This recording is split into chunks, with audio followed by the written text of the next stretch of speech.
What is up, guys? It is DMG here, and today's video is another Chump the Champ episode. I think it is number 18, I believe it is, and pretty much this episode is just the team that I used for the Weekend League, which is probably one of the better teams I've used in FIFA 17 with some amazing players as well.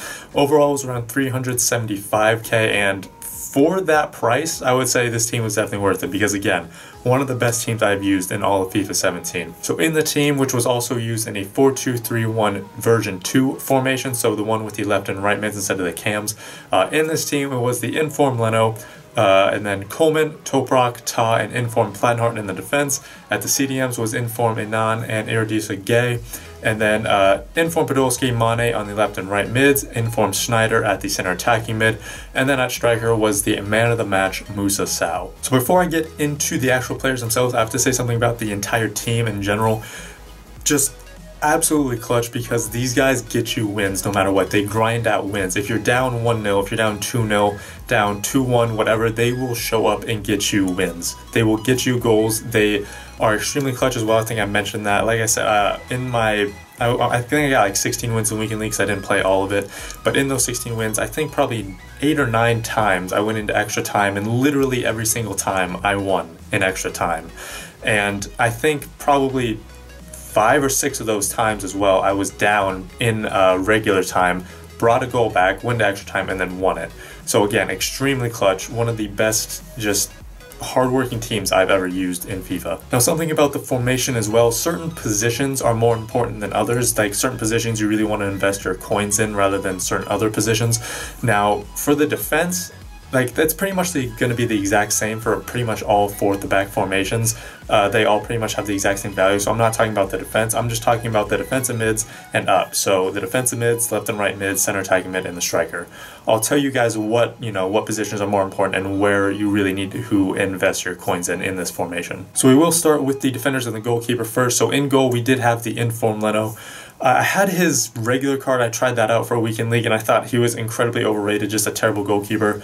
His informed was completely different. One of the best goalkeepers I've used. I think I paid 50k for him, and it was well worth it in my opinion, just because the stops that he makes are incredibly good. Like, you know, when the opponent has a breakaway, it's a one-on-one, you think there's no way the goalkeeper is going to be able to make a save. He actually makes some of those saves, contrary to pretty much any other goalkeeper I've used. He's able to make insane saves like that and save you, just save you a goal pretty much, because there were times where I was down 1-0, Leno makes a save, the team brings a goal back, go into extra time, and I win. There were countless times where that happened.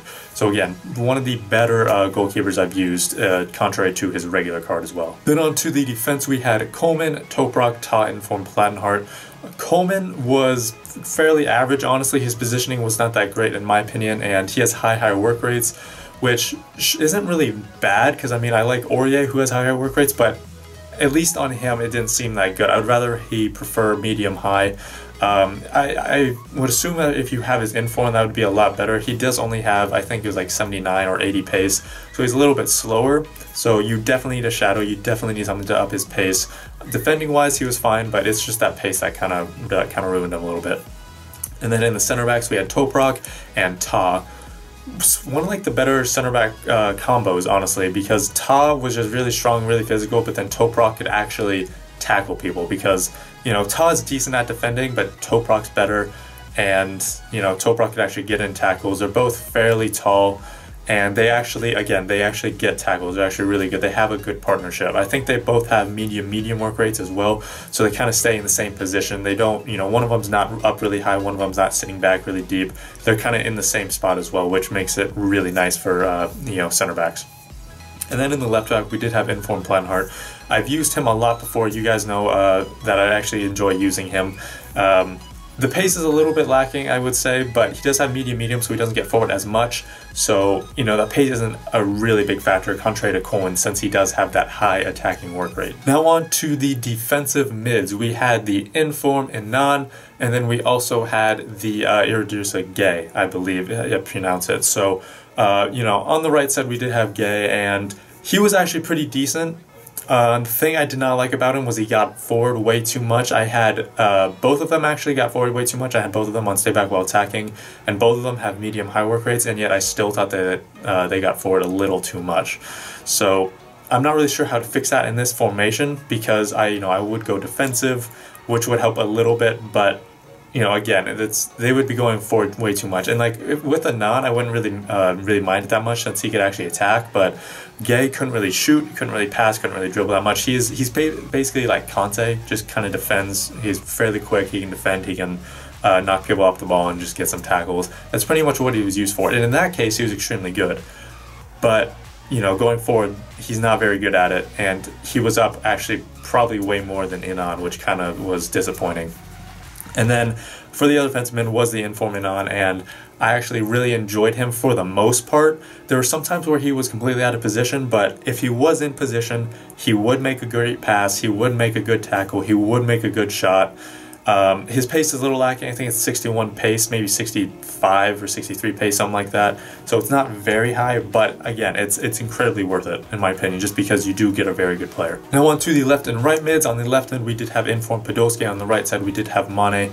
So Inform Podolski was actually really good. Obviously, the 2-star weak foot and 3-star skills was a little bit lacking, especially on the wing. You would at least want the 4-star skill moves. And 84 pace, not great, but it's not terrible. I mean, he could actually run up and down the field pretty well. But the thing I really liked about him was his shooting. Obviously, his shooting is fantastic. I did have him on cut inside and getting behind, so he was kind of in the middle as well. He wasn't always on the wing, although if he would be on the wing if I did need an outlet or something like that. But again, it's just that left foot on the left side. He could just hit it across goal, and it would just fly in upper 90 many times. I think in the 20 games that I played with him, I think he got, I want to say, probably 7 or 8 goals, around 2 or 3 assists as well, and probably like in those 7 or 8 goals, probably like 4 or 5 of them were long shots, or at least outside the box. So that left foot of his, incredibly good, just incredibly good from outside the box as well. And then on the right side, we did have Mane. I actually did prefer Podolski over Mane. Mane, for me, wasn't that great. I mean, he was okay. His pace was obviously very good. He has 4-star skills. He has good dribbling. But he couldn't really shoot that well. And his passing was very disappointing, to say the least, I would say. Like, he couldn't make simple A-button passes. Like, I wouldn't expect him to make, across the field through-ball passes or anything like that. But, simple A-button passes to Snyder, who's at center attacking mid, or to Coleman, who's, right next to him, or to Gay, who's right next to him. He couldn't even really do that very well. But just in terms of getting up and down the field, he was actually pretty decent for the most part. And then at center attacking mid and striker, we did have Inform Snyder, and we did have the man of the match Musa Sow striker card. Now, I'm reviewing like these two guys, I'm talking about these two guys together because the striker and the center attacking mid in this formation kind of switch off each other. The striker kind of will obviously be a striker, but he will switch with the center attacking mid and be a center attacking mid, and center attacking mid will also be a striker. So, they kind of interchange a lot. Musa Sow in the 20 games that I played, I think got 20 goals and 7 or 8 assists, and then Snyder in the 20 games got 19 goals and then 9 or 10 assists. So these guys are definitely the most involved in the build-up play, and also for scoring goals, getting assists as well. And they were fantastic. They really were, especially for Inform Snyder. He was probably my favorite player in this team, and he's also probably my favorite player in FIFA 17 thus far, even just playing 20 games with him, because his long shots are incredible. He also has a 5-star weak foot. He is very good at passing. Again, the shooting is very good. He has a great free kick. He can dribble. His pace isn't terrible. It's around like 77, which is obviously usable. But that's not the reason for me, at least, why I like him so much. The reason I like him so much is because he is clutch. Like, the games that I was down 1-0, 2-0, down 2-1 or whatever, and I had to get a goal, Snyder was the one to assist or get the goal probably 95% of the time. So he was always involved. And again, like there were countless times where he would hit finesses to tie it up. There were countless times he would just pop up with a goal in the 90th minute, 85th minute, just to tie me up or to win me the game and send me an extra time where obviously the team would win. And then the striker Musa Sow card. At first I thought he was good at first, but then he just really started turning up in like the last 10 games or so. Again, he was involved in like 27 or 28 goals in the 20 games I played with him, all in foot champs. Just fantastic for the most part. So like I said, there were certain positions that are more important than others. And like I said, it was the striker and center attacking mid that are most heavily involved. Invest your coins in those two positions, the striker and center attacking mid, if you use this formation. The left and right mids are not involved that much. I mean, if you want to spend coins on Ronaldo or Messi, you can. but if you are debating between like a card that's 2 or 3K and then they're, you know, in form that's 50 or 60K, go with their normal card first just to test it out, because again, they're not really involved, they're just there for support. And then for the defensive mids, they're actually fairly important too. Get people with at least high work rates, not high medium. That was what I would recommend for the center defensive mids. But anyway guys, that is going to be it. Thank you guys so much for watching. This has been DMG. Peace.